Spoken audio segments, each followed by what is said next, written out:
Hello, welcome to Searching for Wisdom Within the Madness. My name's Darren Bodecker. I'll be your pilot on this episode, and every episode actually. And today's show, we're going to be talking with somebody we have never really talked to like this before. I mean, have you ever been on Facebook and somebody does good and then you respond to them? You just say, like, hi, great thing that you're doing. And, not expecting a response, just want to be encouraging because, they're losing weight, getting sleep on time, like eating right, all the things that you just should do. So he's doing all the things that should do, but he's really doing them. And I said, hey, man, good job. Keep it up, because you want to support him, because deep down I fantasize that I could do that right now, maybe in the next week. Just need one more guy like him to get on my Facebook, and they're like, all right, that's it, I'm working out. I'm working out and eating right and sleeping, not drinking liquor, caffeine, and cutting sugar out, and that's right. I'm going to go on a bicycle ride. So I was basically one person. So far, nobody is also improving. Everybody's life is going that way right now. But this guy's life is going this way. This is like, where are you going? Like, yeah, this is the best time for me. So he's, for him, it's going good on Facebook. So anyways, when he responded to me, I got that kind of weird, like, oh, wait a minute. We know each other really well, because he said my name and, hey, Darren, how you doing? It's a long time. I haven't talked to you. And I'm like, wait a minute. We know each other way better than just passing chips in the night, don't we? And so then ADD kicked in, and I quickly texted him back and said, hey, man, I got this YouTube thing, and would you like to be one of my early guests? And, get on there. And he was like, yeah, I do. And I was like, awesome, this is going to be great. And then we made an arrangement to do it a week later. And so then I just sort of procrastinated. And then now today's the day. And then I realized I don't know this guy. What's up, DB? Hey, you. So your sound, let me pump you up here. All right. Okay. All right, go ahead. Talk again. Oh, Good. Nice. Yeah, you're coming in great. Yeah, I have a mixer, so I sometimes forget to crank the knob. So it's like, oh no, your phone sucks. Oh, wait a minute, no. Hi, it's great. So that was what was going on. So so your last at bat, what happened? I grounded out to second, but I almost beat it out. But I ended up with two for three, both singles, and I had a walk. All right, cool. Now, did they call you in an emergency and they said, oh my God, dude, we need entertainment out here and exercise. Get out here now, because we got a pandemic going on. You're on call for softball at any moment. It's baseball, brother, not softball. Oh, sorry. This is the hard ball. I'm sorry. The little round ball that can kill you if it hits you in the head. All right, I'll edit that back out. That's baseball. Yes. Oh, man. That's awesome that you're doing that. You look great, bro. Thanks, buddy. You look great. We look great. We know how to keep alive and well. Right. Yeah, you're 52 years old. Yes. Yeah. Yes. I made it. I didn't believe I'd make it to 52. You really didn't think you would make it to 55? 52. I'm sorry. I'm saying that's me. That was I was projecting. You're I'm 55. 55. Are you really? Yeah. Holy So this shit, is what you have to look forward to when you get 55. You'll still be bald, but you'll be white. I didn't know you were older than me. I thought I was older than you. I thought I was the oldest in the group. No, I'm sneaky like that. Yes. I'm always, right? White don't crack. You are not. You got some black in you. You got a little black in you because you don't crack. You know what the secret is, though? It is if you just shave your head really tight, nobody can tell any gray or anything. I'm like, you just keep it shaved tight. Yes. Every other day, I shave my head. I'm shaving right after this interview. I'm Okay. going to be going to the bathroom, shaving this shit. I'm Morpheus, dude. I am going to die looking like Morpheus. Sweet. Yeah, it's the way to go. So being as a... Like when you were young, all right, so I'll just give you mine. I honestly, for like years, kind of just thought I was, and I picked the number 36. I was just going to die at 36. And so I had been talking about it ever since I was like, I had my first real girlfriend like at 23 or 24, and I just confessed to her. I was like, I don't think I'm going to last past 36. 36 is just going to be. Right on. And then once I said it to her, I just mentioned, you know how you get all sensational, like, hey, I'm going to die. I got a prediction. Look at me. So basically for years I've been kind of predicting that. And then 35 was coming in, and then I started shitting my pants. I'm like, whoa, wait a minute. I'm here? Uh-oh.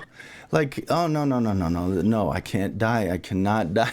So when I turned 36, I was like, all right, I'm going to try and forget about that I ever said that, and let's just go for, I'm going to live until I die. I'm just not going to mark it. Right? That's wisdom right there. Yeah. But so I was kind of weirdly, subconsciously fearful, like wouldn't want to fly. Like first thought was like, oh yeah, it's going to be in a plane, and like, you know, or bus. Oh no, yeah, it's going to turn over like Metallica's bus, and I'll be like Cliff. You know what I mean? It was effed up. So, but I don't know why I said it though. I don't know. I don't remember having an influence to say that was the year. Maybe I was just doing it to be shocking, and then I said it so much I convinced myself. Believe that yourself. Was. Yes, you started believing that shit. Yeah. And then it really affected me psychologically when I was 36. And then when I was 37, I was like, geez, that was all bullshit. Why are you freaking yourself out? Stop talking to yourself. Don't listen to those voices. Right on. See, I got a story like that too. My father, at the age of 57, died of a ruptured ulcer from stress. Stress caused by his children, his job, and basically being a black man in America trying to survive and not kill people. Oh, and right. he served in the Army. He served 4 years in the Army. He served in Vietnam. He got out 64. Whoa. Then, yeah. Well, that's the time to get out, actually. 64 was probably, because 65, 66, 67, oh, dude, I mean, there's, all right, 64 is good. All right, I'm with you. Yeah. Go. He saw some things, but he couldn't see what he could have seen, you know what I'm saying? Mm-hmm. But then he joined the Black Panthers and became a Black Stone Ranger, a Chicago gangster. Really? He and my uncle and my two other uncles, they all joined Black Panther Party for self-defense in the south side of Chicago. Yeah, because shit was going bullshit. I mean, the police were literally invading a house and killing a leader in the thing. Like it was beyond. I mean, same flavor as what's going on today, but then there is no arguing that there's a I mean, like it's like you can see it and read it and go, this was planned to be pure evil. Yes. Whereas those things are not necessarily stamped in, like, so now you have to, in today's situation, you have to interpret it. But back then, shit was black and white. It literally was black and white. And there was nothing the black could really do because it was still just like 20, 30 years off of Jim Crow. Just literally 20 years, not even 20 years off Jim Crow laws supposedly ending. And we were supposed to get our comeuppance in the 70s. And then we were supposed to get our comeuppance in the 80s. And then we were supposed to get our comeuppance in the 90s. And here it is the 2000s. Where's the comeuppance? No comeuppance. And then the 2010s come up. Zero comeuppance. 2020. There is worse. It's literally worse racial tension right now because it's being literally stoked by our own government. Do you think it's possible? I'm just going to go like the other side, the way nature is kind of the way time works in history. Indeed. And now it works two ways. It goes worse, and then it gets worse. Yes. But sometimes it gets worse, and then it gets, whoa, that's great. Whoa. That's where we're going. Whoa. Where's the sky's the limit here? Whoa.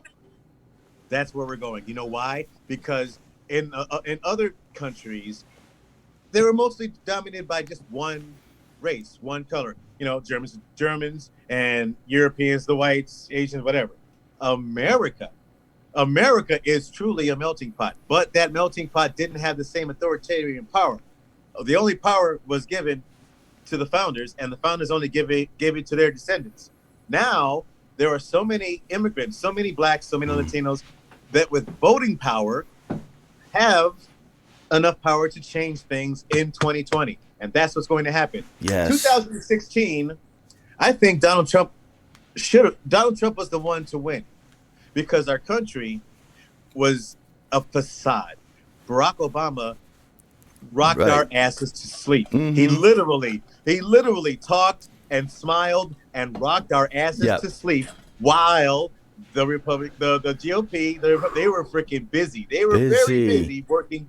And now with their lackey at the presidency, they took this 4 years and took everything.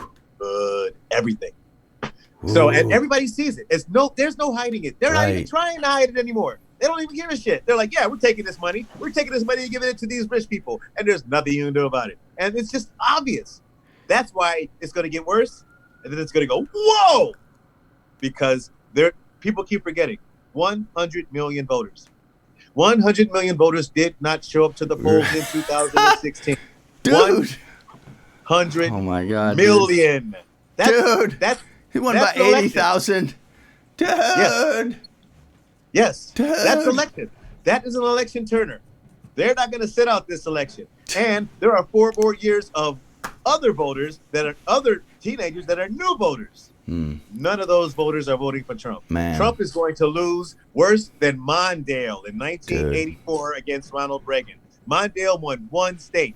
Trump will not win a state. Trump will lose every state because there is no denying this man is incompetent. He's unfit. It's just unfit. Dude. Well, let me tell you the other side of the thing that's going on also as far as nature and human nature. So it's almost depressingly sad how well propaganda works. It is. Like, so sad. It's like, is. We got Google. We could really find out for sure, but it's just sad. So then politics has really come into, that word has come into stark relief for me. It's like basically he is like the metaphor. The guy is politics. Yes. The name out there, the ratings, the emotional electricity that it shines either on happiness or on complete terror. Yes. It like it's this all-encompassing thing. Yes. And but it's what like we have to biblical. What we have to remember is Trump is not engaging in politics. You know why? Because he's stupid. He is engaging in the cult of personality. That is all he has. He has popularity, he has words, and he has money. These are the only 3 things that he has. And once the popularity goes down, and it's going down because the pandemic response by his administration is plummeting. The ratings are plummeting for that. The money is going down because every single Trump hotel is shut down. Every single one of the Trump hotels in America shut by COVID. Wow. He's got no money coming in. And the only money that he gets is where? Russia. Deutsche Bank.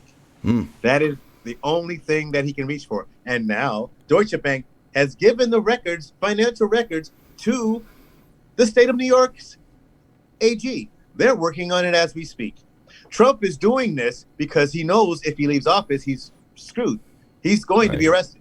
The only way to win is to trump up all the hate, all the fear, all the vitriol that he can possibly get. A hurricane of fear. It's like the economy, be afraid. Violence on the streets, be afraid. Strange people you don't know, be afraid. Be but he can't do it. Be afraid. He can't do it. You know why? Because he can't. So many, like literally millions of people are just drinking it. Yes. They it's in their soul, and now they're hardening up like turtles. Let's get into transformer mode, walls around your own personality. Make sure you don't hear other things. Do not think now, must survive. We fight or flight, and we are fight and fight. That's what they want. Scary, dude. But it's not happening as much as they want it to happen because we are not doing it. We are not getting out there and messing each other up in the streets. Yes, Chicago is going to be Chicago, blah, blah, blah. But outside of Chicago, that stuff ain't happening in America. We are not the rioters. We are not the looters. We are not the ones that are doing that. We are the ones that are being aggrieved against. And that's why there are so many colors of marchers today. Is that There are so word many colors. getting to those people who are in their turtles? And that is not, I think. I think maybe on the edges a little bit, but those people who are turtling in, like literally driving their trucks into Portland with big giant flags with the colors weird. I don't even want to think what that means. And people with going into conspiracy theories. Just a little bit about me. I was a history teacher for a decade at CPS. So right on. It's times like these, like, oh man, if I was only a history teacher, it would be so easy to teach how Hitler rose to power. It's just so easy. I could show it in life, you know, like, oh wow, amazing. Now the thing about Trump, you did mention that they're not even hiding it anymore, and that's the key to the word. Trump is not intellectually intelligent enough for that. He rides on this emotion that shocks you when he says the truth and when he tells the lies. So it's all supposed to be shocking, and it all fucks with your head. So then it is scary what's going down right now, because there's an otherizing of our United States where it's not such a far fall to start calling whoever you don't like vermin. And then once you've dehumanized them, anything is game. Don't forget, the president did do that when he did say, those aren't people, those are animals. When he was talking about MS-13, Right. he was talking about MS-13 and basically Latinos in general. He just wanted to make sure he got the word animals about some Latinos. And he does this. He does the little dog whistle. Hey, whistle. Ooh, listen to this. Ooh, listen to this. You like that, don't you? Ooh, you like that, don't you? Right. Ooh, oh yeah. Why don't you come with me? Ooh, come with me. Come with me. Right. There's not enough people to come with him. Dude, he's Pied Piper. He is the Pied Piper. He's the vermin Pied Wow. Piper. He's Pied Piper for the rats. Oh my God, dude! I didn't even think of that. He is the Pied Piper, and he's he's a kind of Pied Piper where, you know, it wouldn't be televised or on a cartoon or anything, because the tune would be so weird and out of whack, and it'd be and it'd be walking weird, and it wouldn't be able to go down ramps really well, and everybody would be following it. They'll go, "Wow, that's it, that's it." I love that. He'd be farting everywhere he goes, talking. Have you seen the news? Oh my God, there's these stories. Yeah, Donald Trump, the president, farts. We are all going insane, dude. The Pied Piper is leading us into insanity. He's leading the 40% to insanity. There's 60% of us that aren't leading. There's 40% that are messing up all this. The 30% are fighting back, and there's 30% just watching, going, "What should we do?" That's the problem. That 30% is the problem, and we need to focus on that 30% that's wondering, what do we do? What do we do? Hey, morons, you save your country. You save your country. You save your neighbor. Go look at your neighbor. You got a black neighbor. You got a gay neighbor. You got a Latino neighbor. Go look at your neighbors. Because if you don't want to fight for yourself, fight for your neighbor. People have to learn to fight for other people again. Looking at this from 20,000 feet, just really quickly analyzing the situation, we'll just go with the metaphor that Trump being the Pied Piper of, and let's just go with the United States. The world, yeah, but we'll just go United States here. And just looking down on it, wouldn't you agree, though, since everybody can hear him, no matter the smallest, the person who's been at home, at least somebody knows Trump. Like, if you've been in a coma, somehow you've heard it being mentioned so many times, you're going to wake up saying it. It's so out there. Don't you think it's possible that he's making 100% of the people crazy like him, no matter how smart you are or everything? There are being thoughts and lies and things that are going into your brain that, like, why is this happening? Who is this? What? How did he say that? I can't believe it. What's going on? Why isn't anybody doing anything? Oh my God. And everybody, and all these, and then like, oh my God, the plague. Why? Who would have predicted it was bad already? And then, you know, like, oh my God, the economy. Oh my God, people are committing suicide. Oh my God, the drug thing. oh my God, with the police, oh, everybody's stressed and yelling, everybody's getting all emotion. Oh no, they're calling them beasts. Oh no, and then they're vermin, and oh fuck, people are shooting each other. Oh fuck. I gotta, what? No, I can't wear this clothes. I can't wear this out. I gotta, oh my God, I'm gonna be a target. You especially would be like, oh my God. It's like, we cannot devolve into a civil war, but mentally we are there, dude. We are. But you see why, you have to understand that I'm smiling. I'm smiling because I remember something that a man named Chadwick Boseman said. To be young, gifted, and black in America is a difficult thing. And it's a responsibility. We have a responsibility to make people like you, Darren, make sure that things are going to be all right. Things are going to be all right because we are not going to let this vermin take over this country. Yes, we're nervous. Yes, people are scared, but deep down, we know that we are going to overcome and make just this, to go back. Yes, sir. You don't mean, I'm going to fill in words for you. You don't mean vermin. You mean that metaphor that I was saying, that treating somebody like that. You're not saying that somebody is that. Because what you got to almost do is you just got to call the insanity from the top and how it burrows down, especially through the propaganda unit of Fox News. And then Rush Limbaugh, who's been set in the bed for 30 years, dude. And so then you have all this kind of, you'd almost think they're kind of, it's like mold that has grown upon them where they've become the tree ends, but they were human. No, there's this kind of bark and hardness and stiffness and not moving forward, no change, slow down, stop. Why are you setting fires to my branches? You know, that kind of thinking. Yes. Oh my God. God. I'm sure you on that. And we have been dealing with this. You have to remember, y'all, this has been happening in America. Okay. It's been chaos for the last 4 years. Fine. Black folks have been dealing with chaos for the last 401 years. And we know how to deal with chaos. You tell everybody else, but I know more than exactly what you're talking about. Yes. And empathy is what the thing is. If you don't have empathy, you can't then, because what it is it's got to strip off all the what it looks like, what the color of skin, and you just have to know human being, a fellow animal that is the same species as I, that babies can be had with, that amazing worlds can be seen and achieved with, and that needs to be seen by this thing that has been fed our brains, which is like, oh, you're better than them because look at them.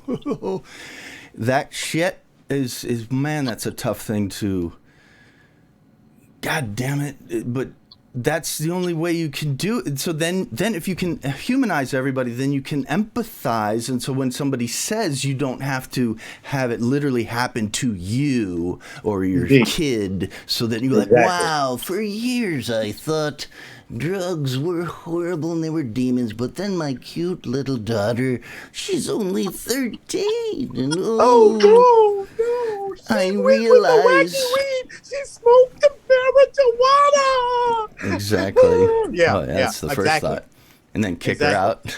They're about that close from honor killing people. And right now, that's actually happened. Honor killings are happening, but the honor killings are being done by the white supremacists. The white supremacists are doing these honor killings to communicate with each other. They know that their days are numbered because we were basically in 2030. There's going to be more minorities than majority by 2030. Yeah, it's getting even faster now because the white population is not being populated enough. Exactly, they're not having enough babies. Right, and white men are going crazy. And it's all psychological. It's all just in your head. If you just say human beings, and I was friends with, so if me and you are great friends, we could be neighbors and go to work together, and we could go and play baseball on different teams, but still have a beer afterwards. I'm saying that we would be humanizing each other. That is the thing. And we're humanizing America right now. America is being humanized because they see what's going on. America isn't getting worse. It's getting filmed. Basically, what was happening now is getting filmed. Like Will Smith said, basically what was happening now was happening then. Like you said, the killings with the CIA, the killing, Black Panther killings. I mean, Malcolm X, Martin Luther King. I mean, so many killings, so many, and they're still happening. Why? Because it's being allowed to happen, and it's being encouraged to happen because it's happening to the right people. Now, when serial killers start killing white men and women, they get caught. They get caught. Okay. Sure. They don't. People get. I mean, we're still waiting for Biggie and Tupac's murderers. Nobody has lifted a finger for Biggie and Tupac's murderers. Oh, you know who they just got? You know whose murderers they just got? Run DMC. Yes, Jam Master Jay. Yes, they found Jam Master Jay. Finally. I like that guy. That guy was such a good seaman fella. Right. Right. Why would people so permanently delete before its time, especially as a thing that has produced music that was just like different and wild and amazing? Yep. Jealousy, self-hatred. That's the only reason to do that. To get rid of our heroes, our artists like that. Jealousy and self-hatred that they can't do it themselves. And I see that so much, D. There is so much jealousy. I mean, people don't understand. Yeah. Like, you can do whatever the hell you want to do, but if you hold yourself into a place where you think you can't do anything, then that's what's going to happen. Yeah. Nothing's going to happen for you, and people don't get it. Nobody's going to throw nothing at you. You got to go get what you want. You got to go work for what you want, and people are too either selfish or ignorant to figure out they got to do that. And that's because of education. That all goes back to education. You've just turned this into a 17-hour YouTube video. Calm down. Jeez. Oh no, we got so much to talk about. No, I got coffee, baby. What I wanted to go on. Let's just step back a little bit now. Okay. Let's talk about you and me. Do you remember the first time you saw, heard, or met me? Where it was, or what kind of year, or what was the feeling? The Lion's Den. The Lion's Den. It was you, Dave Odd, Andy Lurie. I met all the comics there because I literally started at the Lion's Den. Dave Odd brought me over there, and that's when I started comedy. I got out of 97. No, 2001. 2001. 2001. Yes. I've known you since 2001. Yes. 20 years, bro. Holy hell. Wow. That's crazy, bro. In my mind, here's how I remembered you. I don't know why I plugged this in, but I knew you deeper, but I plugged it in that we were doing like the Moth or some storytelling gig or something, and we met, and we're both good, and we both said good things to each other. I mean, it's probably that too. Darren, I smoke a lot of marijuana, so my memory is.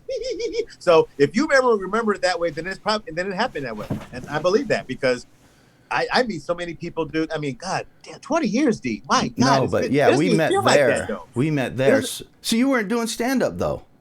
No, I wasn't doing all that. I literally just started.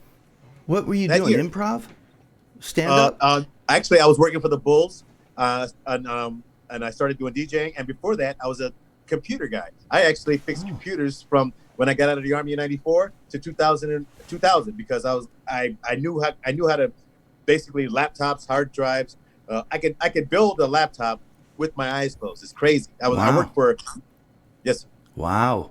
Yeah. I mean, I worked for Mayor Brown and Platt and Winston and Strawn, they're two top 10 law firms downtown, and Blue Cross Blue Shield, CNA Insurance. I mean, you name it, I pretty much worked for downtown. I was a big contractor. And you know how we do it, like 3 weeks here, 2 months here. Remember old school IT contractors? Here you go. Hey, thanks for coming in. Get out. It's like real, short work, but it was very lucrative work. At like 25 an hour here, 26 an hour here. It's cool. But I hated it. I hated it because it was just all logical. Right. It was all logical. You didn't need your heart to figure out computers. It was all logical. Boom, boom, boom. This equals this. Comedy, music. That I wanted to do, and I was like, you know what? Screw all this. I'm gonna go over here. Fuck math. Let me go do something creative. And I joined the Chicago. I auditioned for the Chicago Bulls in 2001. Right. And I made it, and I was there for 9 years. You met Jordan? Well, actually, I was there 2001 while he was with the Washington Wizards. He came He came with the Wizards for a couple of games, and I met him, and I asked him a T-shirt. He's like, "No, goddamn T-shirt," and I had deserved that because you don't offer Michael fucking Jordan a T-shirt. I thought about it. I was like, what kind of an asshole are you? Come on. Why are you beating yourself up? If he was a good dude, he would have gone, "Oh, thank you, man. You're the best." Just like that little kid when was walking up to that football player in the '70s, he turned around and he gave the guy a Coke or something. He was, and then gave him his become jacket. the best player in the world by being a good guy. I'm just saying. You're Kelly Lee Williams. Look at you. You're a beautiful man. You must have had such joy on your face. I would have taken all your shirts away from you if you came at me like that. And that time I was an incredible rookie, and I shouldn't have been talking to anybody. But I talked to Shaq. I actually talked to Shaq and Kobe. It was cool. I talked to Larry Bird, Steve Kerr before he became while he was with TNT. The guy who died of cancer. He was an announcer. He was he wore these colorful jackets all the time. It was amazing being on that floor, bro. I mean, damn. But then I had to go to Alaska. I moved to Alaska in 2008. What? Oh shit, you don't know that, do you? You went to Alaska to December 22nd. Yeah, December 21st was my last day at Chicago Bulls. December 22nd, I was in Anchorage, Alaska, because my wife. What a mind fuck! You have no idea. What a mind fuck! Both in temperature, both in daylight, both in culture, both in smell, both in taste, both in clothes, both in driving, both in hours of waking and hours of sleeping, and both in exercise and how and where. Yes. Eating. I was basically Zsa Zsa Gabor from Green Acres, moving from freaking Chicago to goddamn Alaska. God. It was like it was country. Damn. Wow, bro. Sarah Palin is leader at those times? Sarah Palin? Mayberry. It was Mayberry with snow. That's basically that's what it was. It was like every other person was Andy Griffin. Hey neighbor, how you doing? Wow. What's going on? You want some salmon? Come on over here and have some salmon with us, buddy. You're like Marco Polo. I don't like it because you're a Negro, but I'm gonna be neighborly because you're my neighbor. All right? Don't like you, Negro, but you're my neighbor, so it's kind of conflicting for me. But you can come on in. Don't touch my daughter or my wife. Just come on in and have some salmon, Negro. I mean, sir. Wow. Yeah, it's fun. It was fun. Oh, okay. So, once again, going back to my memory of you was very fleeting. Like, we have not have a real conversation, nothing like this at all. We ever. really haven't, actually. Never. We were always like in the same room. Yeah. Just kind of admiring each other. Yeah, it's like Burr and Hamilton. We keep meeting. Duel? Are we going to have a duel? What? I put my gun in the air. Bang! Oh! All right, so if you don't mind, I would like to, since you're 52 and I'm 55, I'm just 3 years older, so I'm going to play a little bit of a big brother here, and so we're going to go on a journey. So, what year exactly is it that you were born? I was born in 1968. It was three months and 6 days after King got shot. Whoa! Tension. Yeah, the country was still in turmoil as I was born. What is the neighborhood? Where? Oh, Chicago Heights, Illinois. Chicago Heights. Yes. Predominantly, what would you give percentage if you had a big pie, like African American? What's the percentage? Latino. Where I grew up, it was 90% African American. It was the East Side. And then it was like the wrong side of the tracks, of course. And I grew up speaking like this, and they didn't like that back then. In third grade, talking like a white guy really, really didn't bode well for me. My old mother actually asked me if I wanted to be white when I was in third grade. Was it your parents that got you talking like that? What was that influence? My grandmother. Your grandmother. Yes. My Very proper. Every time I say I'm finna or I'm gonna, I get hit. And then I was like, hey, Mama, I'm finna. I'm going to the store. Yeah. So violence works. Violence works. Look at you. You had it beat into you. Look at that great vocabulary. I know. What a pleasure. I didn't know all the pain behind it. And I got all the scars to prove it. Want to see? Oh my God, dude! No, you're going too hard. Oh, it's too dark, buddy. No. I'm gonna get in trouble just for laughing. No, it's funny. No, man. it is. But you know how people out there like, I heard a word that's out of context. Let's kill. You know. They want to wipe you out of existence. What a weird thing that Yep. is to judge somebody on a sentence or a word and then completely negate their life. So then you could justify down the road putting somebody in solitary confinement for the rest of their life, putting a kid who's 12 years old in jail for the rest of their lives. You know, Yep. like no chance for growth. You're the same. You'll always be the same. You're never going to change. You said something negative about Barack Obama. You know, it's something like weird, something that rubbed me the weird way. You know, Right. whatever it is. My grandmother basically was the difference between, hey, yo, homie, what's going on? What's happening? What's going down? And in view, a humble vaudevillian veteran cast vicariously as both victim and villain by the vicissitudes of fate. This visage, no mere veneer of vanity, is the vestige of the vox populi, now vacant and vanished. However, this valorous visitation of a bygone vexation stands vivified, and has vowed to vanquish these venal and virulent vermin, vanguarding vice and vouchsafing the violently vicious and ferocious violation of bullshit. Shit. Sorry. Keep going. You keep going. Oh, the only verdict is vengeance, a vendetta, held as a votive, not in vain. For the value and veracity of such shall vindicate the vigilant and the virtuous. Verily, the spicy swathes of verbiage fears most verbose. So simply add that it is my very good honor to meet you, and you may call me V. I know this. You keep going. I'm gonna edit this proper. Okay, and I payoff also is do too good. I also do Morpheus. The payoff is too good. Well, I don't have that one yet. Hold on. It is all just one around. second. Even now, in this very room, you can see it when you look out your window or when you turn on your television. You can feel it when you go to work, when you go to church, when you pay your taxes. Nice! Yes. Nice! Sorry, it was so the worst timing ever there. Cheese was tied around a pole at the light. Anyways, that was awesome, dude. I love that. Thank you. Love that movie. I've seen that at least 20, 30 times. It's same great. here, bro. That is my. I am B. I mean, I want to do that. I want to get my knives and just stick them in freaking Stephen Miller's ass, dude. Every All right. single one of them. Rolling back a second, going a little deeper on your grandmother. Where did she come from that she spoke such a way? What was her lesson in life? She didn't speak that way. She spoke like everybody else did in the neighborhood. That's why she didn't want me doing that, because she worked hard her entire life.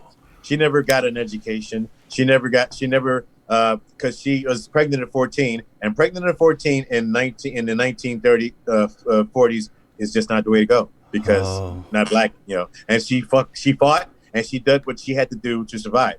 And she made sure. And she raised my mother. She got a step with her step grandfather, and you know, and then she had me. And my grandmother's tough. Geraldine Dolores Patton. She came from Tupelo, Mississippi. From Mississippi, and moved up to Chicago area, and she settled in Chicago Heights.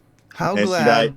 Yeah. How glad are you that she had the wherewithal and the drive and the vision and the intelligence and not distracted by every little thing, and just paying attention to detail. Now, as hard as it may have come out in certain incidences, I don't know if these are slaps or you have to go out and get a piece of wood or something, but switches. Really? But she only punished me when I deserved to be punished. My mother, on the other hand, she basically beat me regularly from the age 6 to 13. What was the lesson there? What for what? There was no lesson. She did it because she was angry. Oh no! She did it because she wanted to take her anger out on something. It was me and my brothers that she took it out on, and then my sister was born, and then she took it out on me and my brother and my sister. The kicking the dog syndrome. It was a basic ghetto situation. All right. So let's go back. So you're born in 1968. Yes, sir. What's your sign? What month? Leo, baby. Leo. August 10th. Shit, you're strong, bro. All right, so check it out. I'm gonna roll this because I'm trying to get to know you. All right, so as one of the most creative, ambitious signs, Kelly has plenty to roar about. You have considerable talents that help you succeed in nearly every endeavor you set your mind to. You love to be the center of attention, and you often are, because you are so enthusiastic, courageous, loyal, and generous, because Kelly is the king of the jungle animals. You often think of yourself as the king or queen of the universe, but you need to learn to tame all your pride and be less concerned about appearances. Leos, you love to give without asking first, and that's because you always assume that your gift is truly needed. And as a natural born leader, you can become a great inspiration for others. Does any of that ring true? Absolutely. I mean, that's what I try to live by. My grandmother made sure that I paid attention to life and do good whenever you can, because when you do good, it gets paid forward. I don't, you won't know how it's going to get paid forward, but it will. It always does. That's why this everything's happening right now. No good is being paid forward because no good is actually happening. Everybody's so drawn into themselves, drawn in and hunkered down with their families, with their friends, with themselves. There's a lot of isolation. Yeah. There's a lot of people right now. I'm alone all the time. Right. I'm married, and yet I'm alone all the Wow. time. I can go weeks without conversation. And you know, weeks. the bubble is your own head, really. Indeed. That's the bubble. Indeed. I mean, there's similar bubbles everywhere around, but the real true bubble is the one that is whatever you're going to focus and mull over and be that thing that kind of drives you. Once again, getting to the Pied Piper of insanity. If you focus on the weird music that's coming out of the Pied Piper, you will be... and being alone and not having other people to talk about. See, the greatest thing to open up society, I believe, is marijuana legalization. Once people get that's high. exactly what would do it, and that's why it's being stopped. That's why the government doesn't want it to happen. Once it does, all this ends, dude.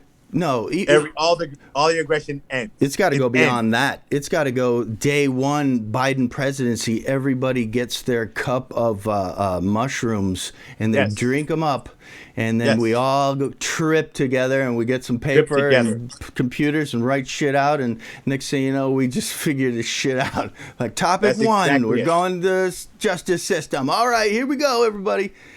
Once Joe Biden gets president, I propose that me and you go on a magical marijuana tour. Ooh. We go to places that we know that people don't smoke.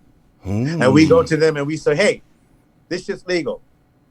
Let's find out why. Come here and we will give you we'll show you what the benefits of marijuana. We'll bring marijuana, we'll bring THC, we'll bring all that. We'll bring the CBD. All of that. Soften the image for those people who actually remember that 1930s where the dude was smoking weed and then he like murdered his girlfriend. Reefer madness. Reefer madness. Madness. That's still out there.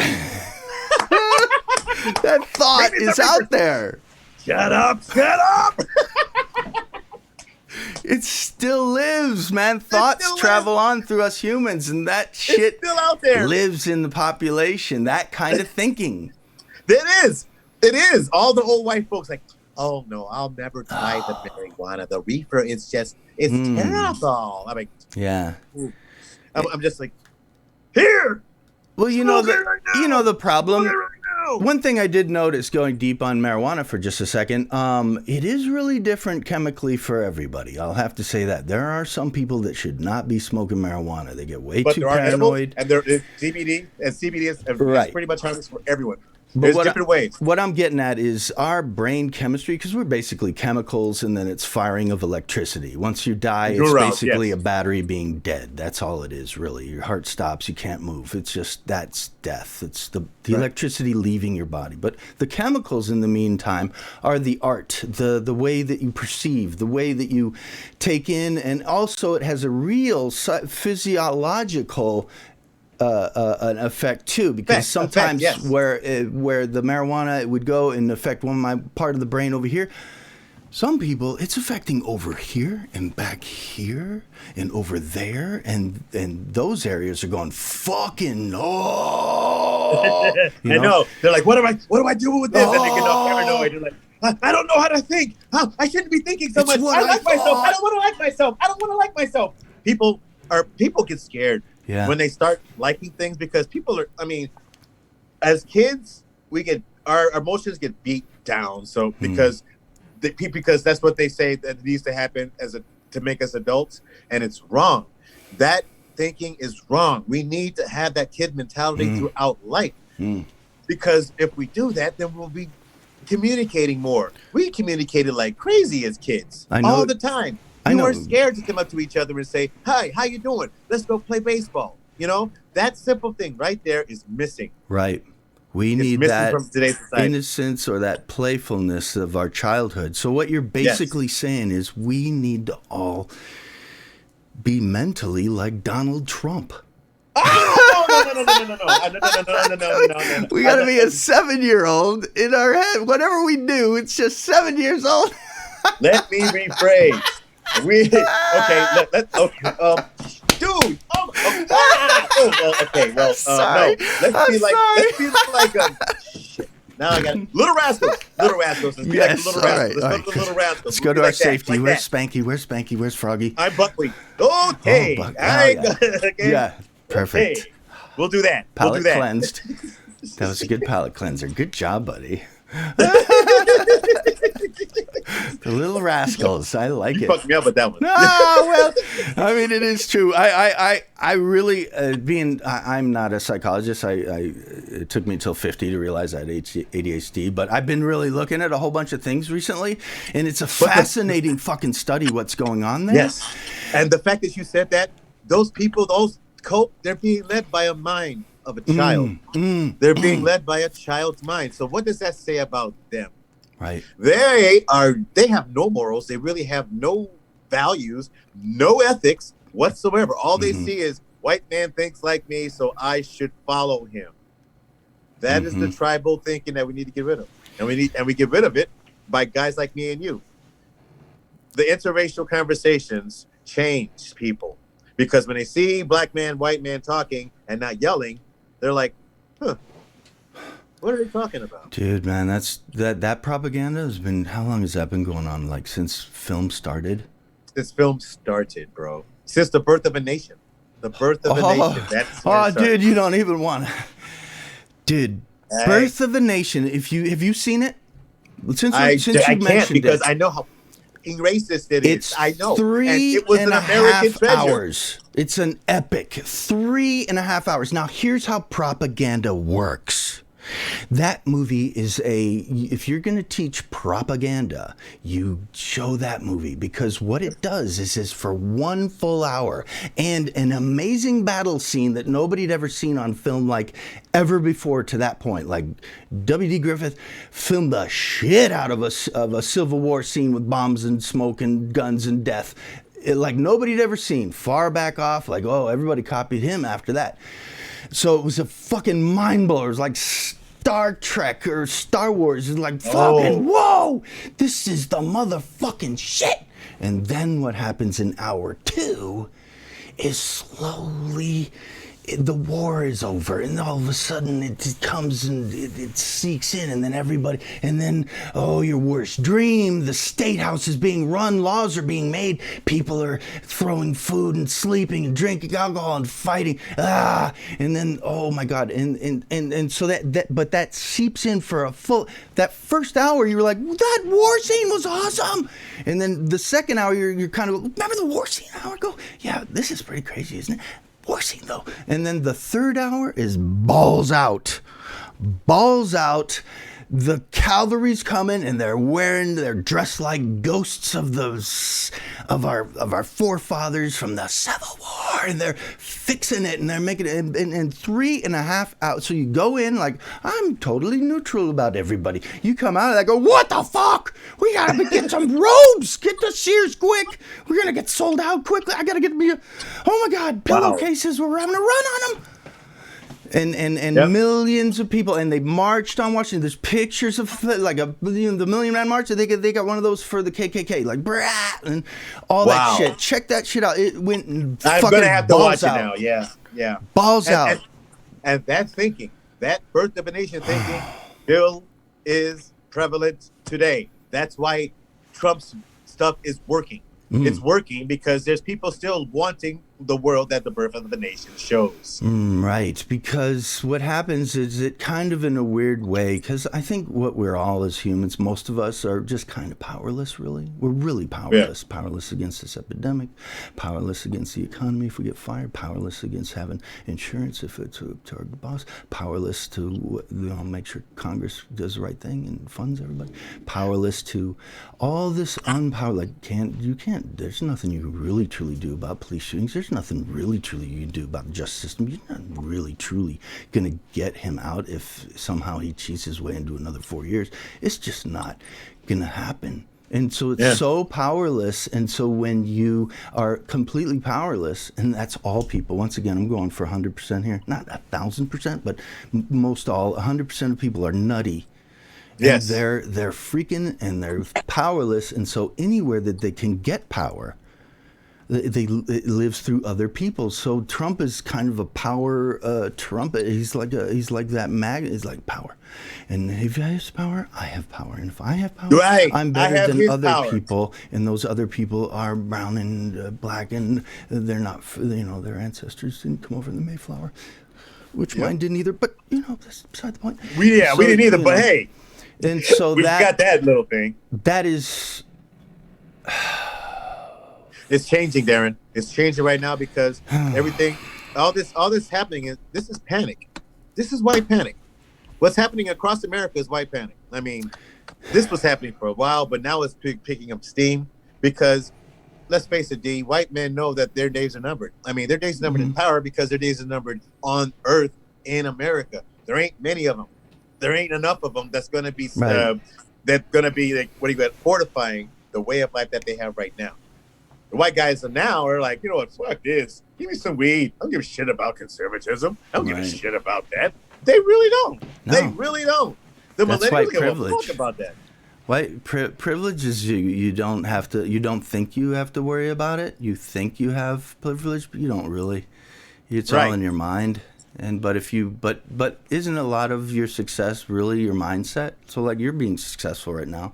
You're getting good pictures out there. You're smiling really awesome. You're communicating with people. Came back to me.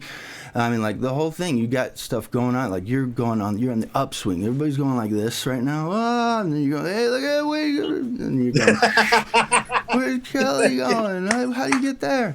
Just get some sleep. Is that it? Like. Because they're get sleep and work out. That's all. Just do it. And you're up. What did he say? I don't know. Let's go to McDonald's. No, I mean, I'm doing the best I can with that, like everybody else. But yeah, I'm staying active. I'm staying, productive. I got an agency. I'm with Mannequin Talent Agency. I know. I saw that. I'm very happy for you, by the way. I like it. I like it when these times of it's just a lot of despair. I mean, there's truly a massive uptick on overdoses, on suicides, on just crazy activity, homicides that people are doing. Domestic violence. They're thinking and it's really. I mean, and I gotta blame a lot of the conduits of it because we're so addicted to the smartphone and then the Facebook, and then that leads to a video from this guy, and then that leads to a video to what that guy said, and then oh my God, you can be right there and see exactly what happened, but nothing before it and nothing after, but just see oh my God, and then you just fill in the blanks, and it's like then all of a sudden the world just. And my fear right now, though, I mean. Just as a human being and a guy as a history teacher, is that civil war is a big word for me to say. It sounds wrong to say that it could happen in 2020 in America, especially. Like what the fuck are you talking about? It's so dumb. It's that kind of word for me, civil war. But the thing about wars is they don't always look the same or start the same. Like World War II looked different than Bosnia, looked different than World War I, then looked different from Vietnam. Like some things are creeping up, and this is a definite creeper. Civil War actually was an actual creeper. You could look 20 years back to see that it was building to something. But there was a definitive line. What I term this as a weird war, a weird civil war. You ever read the comic book Weird War? I actually heard of it, but I never got Yeah. around to reading it. I should. Crazy comic book, just ghosts and shit and stuff happening in war. But Right on. anyways, this I believe that and things are happening now. There are people shot. There are narratives being formed immediately just on whatever we saw on their Facebook or whatever they look like in the picture to me, and I'm just going to make a judgment call, and then everybody who follows me will say that too. So those things are being made, and once again, we're otherizing, and so there are people who are seeing other people as like they'd be better off this planet. I think that those human beings are not good for the planet. They should be exterminated from the planet. And then once that goes in deep enough, I don't know how it's going to be, because there's the army and you're like, what? And there's millions of cops and oh my God, dude, how would it even look like? But it's going to be weird. So it's going to be very mental, I believe, at first, but it's also going to be, I don't know, bloodshed. Man. Like all kinds of, like, I wouldn't be surprised if like poisonings, assassinations, kind of little like Navalny, weird shit. Yeah, like Russia. Yeah, and it trust me, it is happening now. They like to call the Civil War in 1861 the war between the states. This Civil War will be the war between the senses. In one sense, we got, I have this privilege. I have this right to say what I say, do what I want to do. Right. And this is what my right in America since America was founded. And I'm going to keep this right. Right. I have special privilege. No matter what. I mean, do I got to put up with this idiot? Do I really have to put up with this goddamn moron to put up the, I guess I do. Mm-hmm. All right, fine. And there's another sense. There's a sense of, we have waited for 400 years. We have waited. We have been told that we are going to get what we're supposed to get. And we go exactly from the minute we're on this ground to when America was founded, when all men are created equal, except blacks. And then we go to Reconstruction with no blacks. And then we go to the Depression.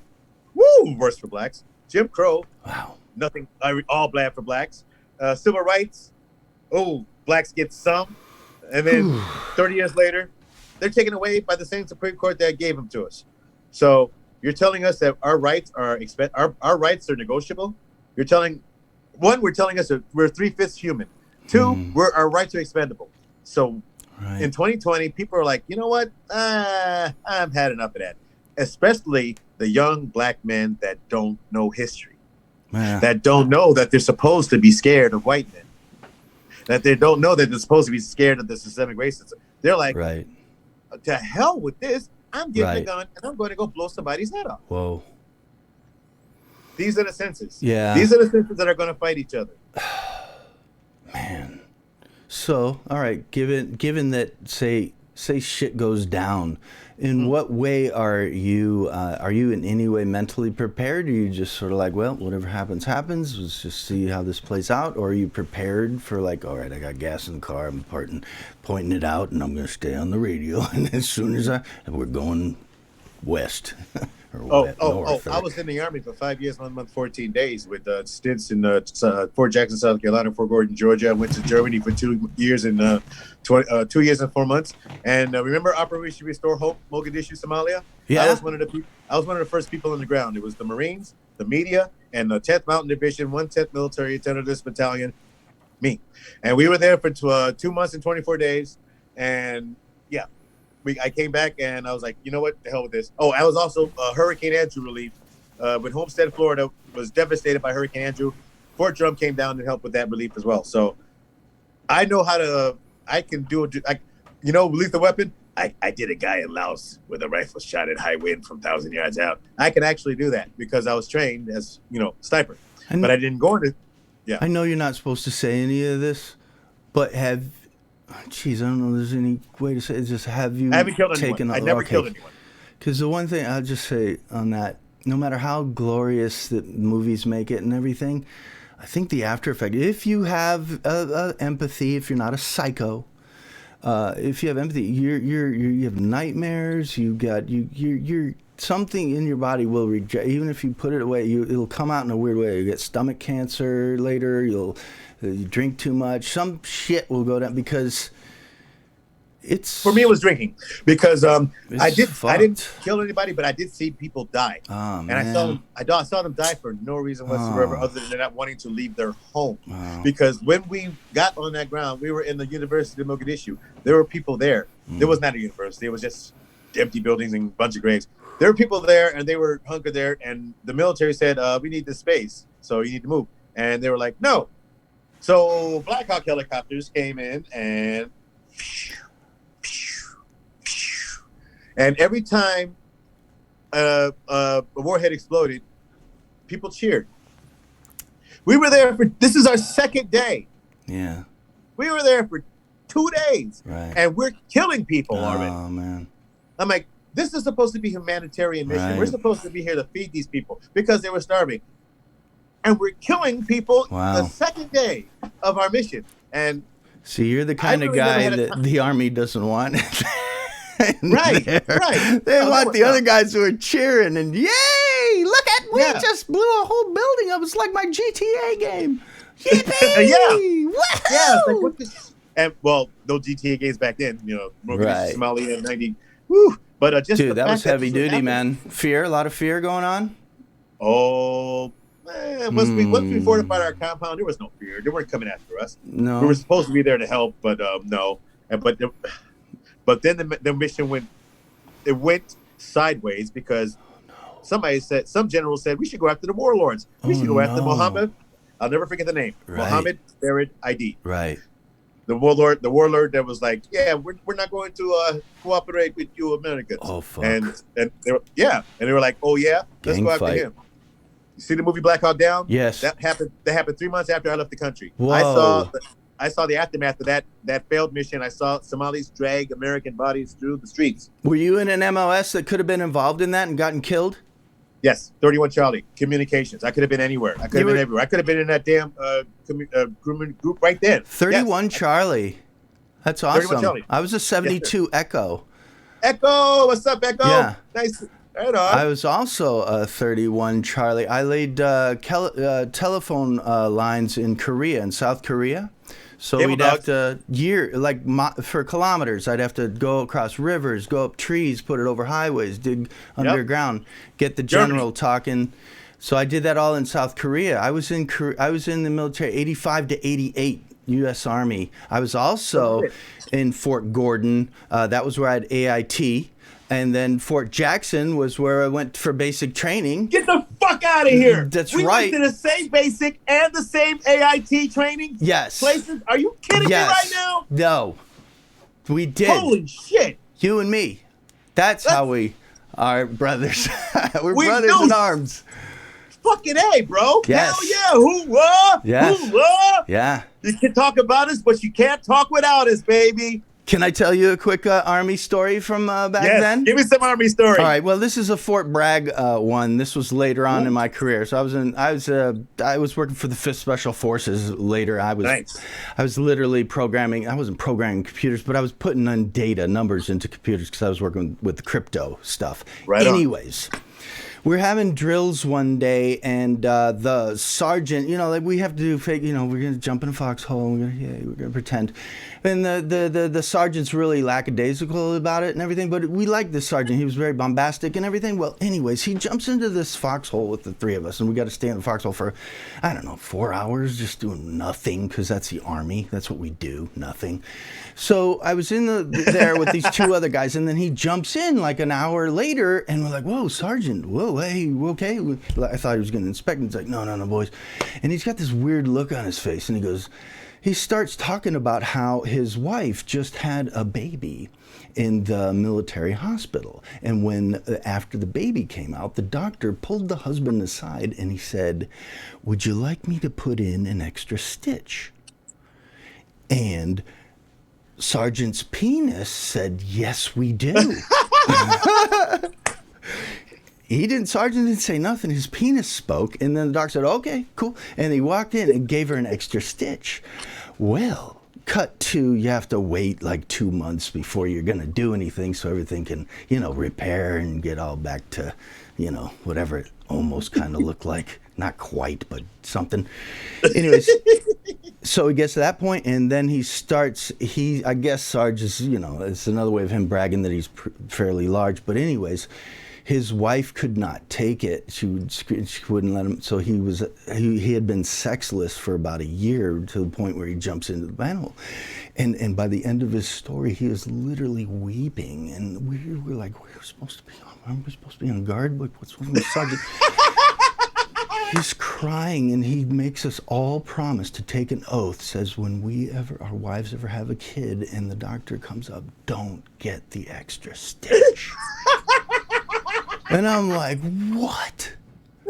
So cut to like 20 years later, I'm in the hospital with my wife, and the doc comes in, he's measuring her up, and he's like, we're going to, give her an after birth, we're inducing. And he comes in, and I'm waiting in there, and I forgot about that whole thing. But then all of a sudden, the doc comes back, says, all right, we're going to get you in right now. And then he walks over to me, and he takes me, and I instantly go, oh shit, this is the extra stitch talk. And then I'm like, oh no. And then I was like, I couldn't remember the story. It's like, should I say yes? No, say no. He was crying. No. So I was ready to say no. So he pulls me aside and he comes to me, he goes, and so I swear, I was ready. No stitches. And so he says, your heart her heart beats too, and we're going to have to induce and do a C-section. Your heart rate's too high, and the baby's is too high. And I was like, oh, thank God. Thank God. That it? They're about to die? Oh, goodness. Thanks. Thank you, doctor. Thank you. Oh, so embarrassing. Okay, go get him, Doc. Go get him. Yeah, I was so scared. I thought they still did that or something. I guess that was only for military doctors. Did that back in the 70s and 80s or something. That was an old thing, but Jesus Christ, scared the shit out of me. I was so relieved. And it worked out because she has a C-section, so the baby doesn't come out the vagina, so it's tip top. I got a story. Oh man! I got a story that would probably will definitely have gotten me court-martialed if it had found out what I did. It was a morning in Mogadishu, Somalia. My wife had just had a baby. My son Jordan was actually, she was pregnant with my son Jordan when I was deployed, so I was like missing her. And at the time, we didn't have connections that we could just call our freaking anybody. No. We had to go into our trucks, and we had to get our phones connected to the SATCOM, and then that SATCOM had to connect to another SATCOM. Yes, and then yes, that SATCOM had to connect to yes. I mean, it was like, okay. Yeah. Right? Okay. Hey, honey. Hey, I got 10 seconds. Hey, I love you. Okay. No. Did wait 15 minutes for a 10-second phone call. Oh my God. I did one of those the night before the incident, and that morning I was in the S3. My 31 Charlie MOS got obsolete as soon as my basic training was over, so they sent me to S3 for paperwork. So I was a fucking paper pusher for most of my night. Yeah. So I'm in the S3. I'm pissed off. I was literally sitting like this. Major Bannon came up to me. He had a bag of coffee in his hand. He said, "Make the coffee. Here's the coffee." And they walked away. Yeah. And then something snapped. And I was like, really? Oh, yeah. I was like, ugh. So really? You were just frustrated? I mean, like, before to that point, were you just really like disillusioned and why am I here? And this was a bad idea, joining the military, and what the fuck, man? I wish I was in Germany right now. And then it was like, make the coffee. I'm like, oh, that's all I am to you, okay? I guess so. Let me take this coffee. What's your rank? I was a specialist at that time. What was his rank? He was a major. It was 3 majors.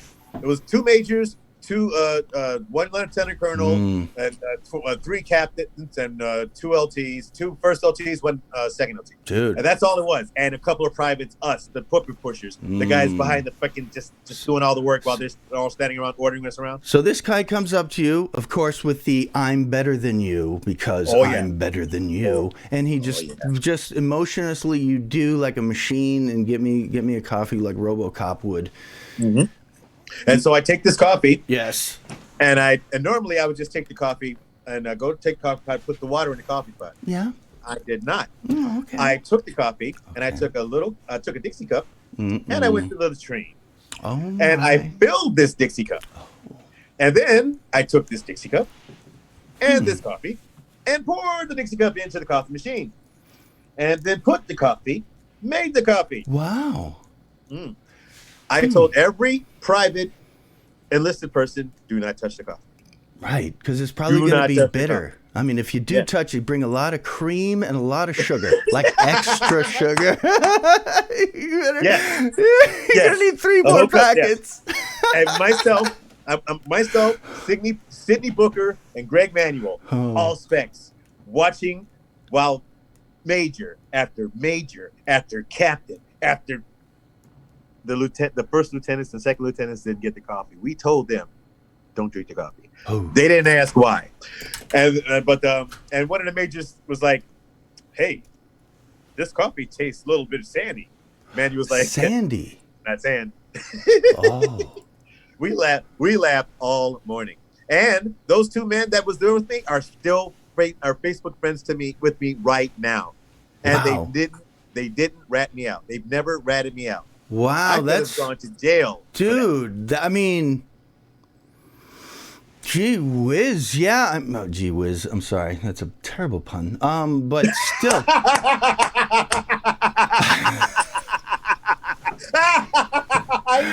I'm sorry. Yeah, it just occurred. Yeah, bro. But it's so. I mean.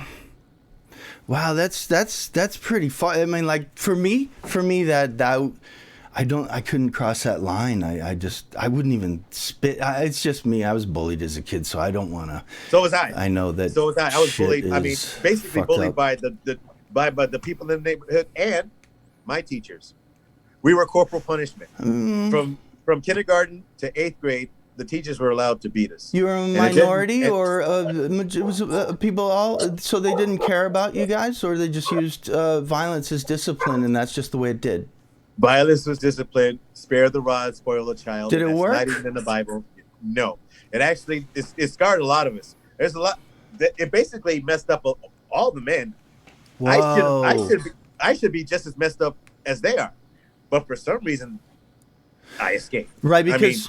Think about it psychologically. If you're being beat by, and especially young man, you're very impressionable, especially in our young years. If you're actually if a lady is giving you pain so hard that's not your mom or whatever, and that you're crying or humiliated in front of others, it's a psychological wear on your self-esteem, your power in the world, that you know what you're going to do. So there's people, of course, people take the road of like, I'm going pure evil. If I'm getting spanked, I'm going to deserve it.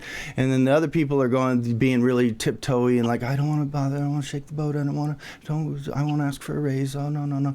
And then there's some, of course, where I think that's what they needed. And they're like, yeah, thank you. My parents weren't spanking me. I didn't know which way to go, but I seem to get the path, so I'm going to make my bed from now on. They're basically getting spanked, beat by the teachers during class, and then I go walk home and get my butt kicked by the boys in the street, and then I go home, and then my mother would beat me for something that she was mad about. Kelly? Between 6 years old and 13 years old, that was a regular life. Oh, dude. The last beating I got from my mother was I broke a fan around noon, and then she beat me off and on for like 12 hours. I don't remember it, but my brother does. He had to tell me about it. So was it so severe that she decided, I think I've crossed the line myself, so I'm going to stop doing this. He's too old now to get... Or did you start working out? She never touched me after that. Did you start working out like Rambo after that? And go, oh no! See old muscly Kelly. What's the problem? Well, I mean, I was big enough that if I started fight back, then yes, she would lose because I was a track athlete. Right. I mean, You're Bloom. Oh, you don't know anything about Bloom? In '86, I was co-captain of our track team and went third in state. nice. I was in high jump. I still hold the record for high jump and the 100 meters in my high school. It's Wow. been 34 years. That's I also envy you that you had like that athletics and the sportsmanship stuff in your life, because that I was on my end, when I think of my end parallel to yours, is like I'm being raised by an ADD mom and a dad who's kind of, just not there. So then I'm kind of sort of feral. And so I didn't really, I was getting bullied, but it wasn't by the people, like, it was like from the strangers at school and seeing my look away from them. And, so I was very, I don't know, skittish, I guess. And Yeah. so that's the way I kind of grew Skittish up. is a great word. Yeah, I grew up skittish. Basically, I didn't know which to turn for years and years. Like something may happen over here, something may happen over here, and they're both bad. So which way am I going to go? Okay, just going on the bully thing. One of the things that got me out of it was I learned how to be funny. I discovered that my weirdness or whatever, I did funny things, and then Yep. when the regular pattern would happen, when I'd go to, my dad would move again in November, and then I'd go to school, and I'd be in the 8th grade now or ninth Yep. grade, and then the first move is that the tough guy's going to come check me out or whatever. Yep. But before Yeah. even that happens, I would do something weird to make them laugh or make some people around them laugh, so that when they were like, "Hey, should I go mess with them?" Right. Like, Like, no, it's hey, kind what's of up, funny. you fuckers? It wasn't even. It was Yeah. very subtle, and I would do something weird. It would be usually with the teacher. I'd turn off the lights, and I whoopsie, and they'd know I did it on purpose, but I make it look like an accident. So they're like, "Oh, this guy's kind of weird." So and then by 10th and 11th grade and 12th grade, I really just humor was the thing. So what for you? Was it sports that was the thing for you? We're like, oh, he's really great, and so let's not bully him, or what was that? Actually, sports and music. And I was in a cappella choir, and I was all state choir in my senior year. Wait a minute. You're saying acapella choir, and you didn't get beat up more? What? I didn't even think of that. I should have thought like you. I thought I'd get my ass kicked more. I'm 6'6". No. I think it ain't gonna look good. No, they did. I got normal beat up. They didn't make me Oh. beat them up. Or they were like, "Yeah, you sound good, but I still got to beat you up." But Let's- it's all good. I mean, it was good. I actually got into a fight my senior year. It wasn't really a fight. I took a newspaper and hit a dude because somebody dared me to hit a dude, and Okay. it was stupid. And then I got suspended. High school. I was like, "Damn, I got suspended." And then the teacher had to call me in because he got the results of when we all auditioned for All-State.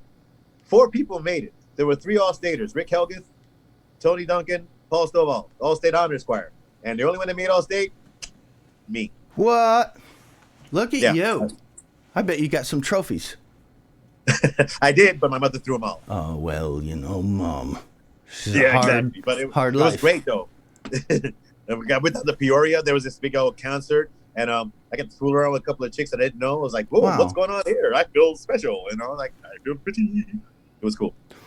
Let's wrap this up in the next Okay. couple of minutes, just Yeah, because and let's do it there's again. so bro. much. Dude, whenever you want to do it Dude. again, bro. There's so many different rabbit holes that I think we could, and I'm sorry for being a little ADD, and I'm because I don't know you, and so I'm so fascinated by This is the perfect things. conversation for me because I can answer everything that you're asking me. I love it. This Yeah. is cool. Thank you, Derek. Thank you for doing it. Right, I apologize for talking over you sometimes, but my mind just blows up, and I'm like, I gotta say this thing because it's an amazing thought they just throw out there. Once again, what I really like is that you're on this upswing, and I was wondering what was the light switch moment for you to go, fuck it? Was there a bottom? Chicago Bulls. Was there a what? Chicago Bulls. What? When I made the Incredibles in August of 2001, I had done a couple things here and there, and I was like, do I want to be in entertainment? Do I want to do this? Actually, when I tried out and made an NBA entertainment squad, Mm-hmm. that was it. Because I'm like, not everybody's going to be doing this. There's only like 100, like maybe 70 Incredibles ever. What was your job? Those guys that in the halftime to go t-shirts. Hey, hey, hey. Yeah. That guy. Oh, I was like, so yeah, you're entertained. I mean, like you're having fun. You're giving away free things. People love that, and you're oh my dancing. God, Darren. People will lost their minds over a $2 T-shirt. Sure. It's like, give me a shirt. I'll be like, Exactly. what's this? Yeah. I'm like, And those here. people who get it love you, and all the ones that don't get it, well, they instantly hate you. So Yes, they do. You son of a bitch! I'm gonna kill your mother! I'm like, okay, I'll try to get you done later. But, yeah, I want to quit. when you go to Google, type in dancing ref. Okay. When you type in dancing ref, I'm in the either the third and the 10th video because I did this skit called the dancing ref where the mascot is dancing with somebody in the audience, and then the person runs away and just like where do I dance with? Who do I dance with? I'm dressed up like an NBA referee. He comes up to me, starts dancing, and then I dance back and I do some shit and I take off my shirt. Wow. I've done like 9 strip teases on the United Center floor. Got the whole place yelling all at once? That is a lot of love all at once. That's more than I've ever done. It was ridiculous there, and I'm like, whoo! I was like, whoa! Wow. It was like goosebumps on top of goosebumps. It's a quick one, right? It's like a firecracker in a sense. You maybe 3 minutes? 3 minutes? 30 seconds. 30 seconds. How many times during a show would you have those kind of moment-ish 30 seconds? 10 times? 5 times? That moment once a year. But I also danced as Shaft with the Incredibles. And 2000 and also in 2001 there's this like trampoline. I dunked off a trampoline. Wow. I'm the only Incredible ever to dunk off a trampoline, host a game show, and dance as Shaft with the Lovables. And the dancing ref. So where are you headed now that you're so good looking and you got these amazing suits and you're very happy and you've lost weight and you're on a journey? Where's the next station? What is the vision that you want to see the future as you? Let me tell you, in the last 3 years, in 2017 in Alaska, 2018 I moved to Chicago, 2019 I moved to Las Vegas. I moved when it seemed it was time to move. I moved when somebody asked me to move. Right. I moved when I feel like there's something there that I had to do. When I moved from Alaska to Chicago, I had a job already at the WCPT 820, co-hosting with Jerry Riles in the Rewind Sports 60 on a Chicago radio station. That's awesome. It was. I was there for all year. I was there from February 25th, 2018 to May 20th, 2019. Every Sunday with Jerry, doing wherever we were, and then I moved to Las Vegas, and and when I got here, I did a couple That's things. where you are. I'm sorry.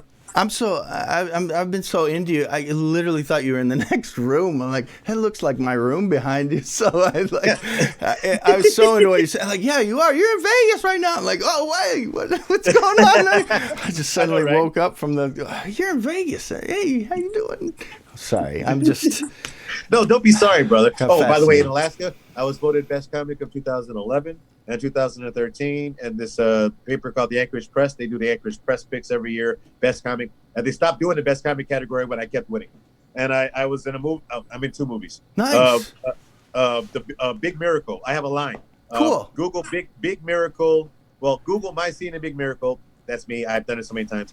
I have a line. You have 1 minute and 40 seconds to fill. And I'm listed 11th in the credits in that one. And I was also 50 Cent stunt double in The Frozen Ground. Oh. Those are the only 2 movies that were ever filmed in Alaska. And I'm in both of them. Wow. And I also opened as a comedian for Eddie Griffin, Tommy Davidson, David Allen Greer, Carla Bove, and a couple of choo-choo others. We're going to have to end this here because you've turned this into another 24-hour podcast. So next time I would like to speak to you in the future. I want to talk about Alaska. Say when, brother. We can do it. We can do that all day. I got some more Army stories. We could yes, throw down. Oh my God, brother! 100 Army stories. Fucking brother. Yes. Wait, Tank Hill. Yes. Mm-hmm. Yes. This. Yes. Where's the tank? That's great. That's awesome. That's Darren. You're literally my big brother. You're literally my big brother. That you've done what I've done. Yeah. We have done, dude. 1985, dude. I was there when it was still a lot of wood and Quonset huts and all that. Hell yeah, I hated Tank Hill, bro. Oh my God. Yeah. Oh, hate Jackson was brutal, bro. It had a reputation as a brutal place. But it was good for us. It was good because we were the toughest. We were some of the toughest soldiers in the fucking army. Yeah. You get through Jackson, you get through anything. I needed the Army because I was filled with chaos, and it gave me discipline and purpose, and I needed a big injection of that. And so I got kicked out of Kansas State University. Right, before I went into the Army, I flunked the whole semester. I paid for everything, and the highest grade I got was a C in golf at Edison Community College. I failed math, psychology. I paid $800 to get an F. A C in golf. A C. I shanked it on a test. You know what? I shanked it. That's fucked up. Everybody's watching me. I'm shy. Go on. I have no confidence in myself. I was doing it great in practice, but damn it. You get a C. Everybody else got A's. Even the little girls got an A. I'm sorry to laugh at that. But Actually, I think I shanked it and it broke the windshield of the teacher's car. I had to talk him out of giving me an F. Let's talk again, brother. You tell me when. Let's do it again. Thank you. All right, man. Yeah, we went hard a little bit there, but I'm really happy where you're going. I like at least the illusion that you're putting out on Facebook. I like that. Okay? Always got an illusion, my brother. Good. This is me. I haven't been the marriages that we're in. Those were the illusions. Right. Today is real. Everything you see is real, brother. The now. This is real right now. The now. Yes, sir. I want you to be safe and take pictures of that journey. Keep photographizing and keep loving yourself, because I know you do like yourself, and that's envious. And it took a long time to do that. Yes. I hated myself for so long because we got bullied, and that's that's our legacy. And if you can break out of that, it's a success. It's always going to be there a bit, and there's always going to be your down days. But if you can make, if you can get above 50% of that, you're doing awesome.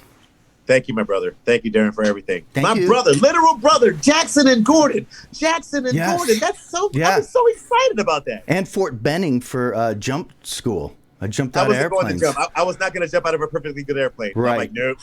I'll tell you that story the next time we go. It was the scariest moment in my entire life, and I fucked up. I fucked up big time. So I'll tell you what happened. Yeah, I would have been 7'2", but I'm only 6'6" because of that. All right, man. I'll talk to you later, man. Thank you very much. I didn't know where this was going to go, but I liked every second of it. Me too, my brother. And now I got a new army, brother. Hell yeah, my friend. It's true. Hoo-ah. Yeah. All right, man. See you. Thank you. You're the best. You're welcome, my brother. All right. So that's the show. I hope I liked it. Wow. A new guy. I'm very pumped up to talk to him, and it goes where it goes. But searching for wisdom within the madness. Holy shit, that's loud. Thank you very much for listening to Searching for Wisdom Within the Madness. My name is Darren Bodak, and today we took a big old journey to a place, then went to another place, and then some other place, and then we doubled back, and we went to that place that we've been before, but we went there again, and then we talked a little bit more, and then we went somewhere else. And it was a lot of that. And there was frustration, but there was understanding, and there was love, and there was a story in there, a couple of stories. So, anyways, thanks for it. I guess now would be the time, if you're gonna keep watching, subscribe. So if you subscribe, then I think I can get more people, and then I don't know. I'd like to maybe do this more. I'll get better. I'm trying. I'm pretty raw, but I think we're kind of there emotionally. I'm going deep. I'm having fun. I hope it shines through. Is that all self-doubt? Yeah, I guess it is. Anyways, Searching for Wisdom Within the Madness. My name is Darren Bodecker. Now back to the now.